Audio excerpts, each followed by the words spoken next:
एमती एक कविता शुणा जड़े बर्षियान कवि मुखर स्वरचित कविता कवितार शीर्षक स्वाधीनता दिवस कवि श्रीयुत देवेंद्र मिश्र महोदय अनुरोध करेंगे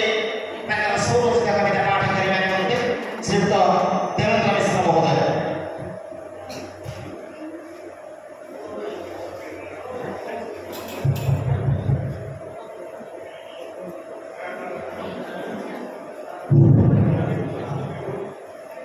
समस्त को शाश्वत अभिनंदन शुभेच्छा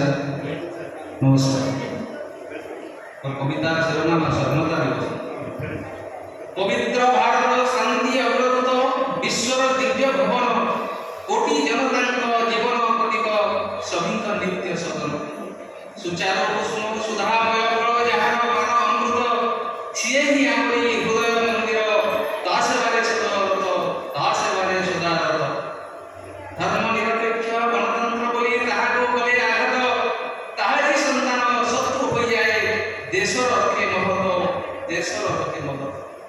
परात्म देशे स्वाधीनता आड़ी रखिले देश गौरव स्वाधीन संकेत तिरंगा होछि महापुरुष विभव महापुरुष विभव स्वाधीन देशर संतान आमे रखिबा देशर मान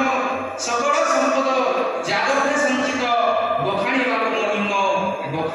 मुनिम जातीयता भाव विश्व भाव एकता रखिले सर्वे विकसित राष्ट्र भावे अग्रगण्य मिलित प्रचेष्टा हुए सुनार भारत चुना करने शत्रु सैन्य करे आस तोहर मुखरे मुकुट पिंधाई तोरी सुतर प्रयास महापुरुष कोटि प्रणिपात पुण्यात्मा पुण्य प्राण स्वाधीन अमृत आमे चाके आज निजको मनुष्य धन्य हे भारत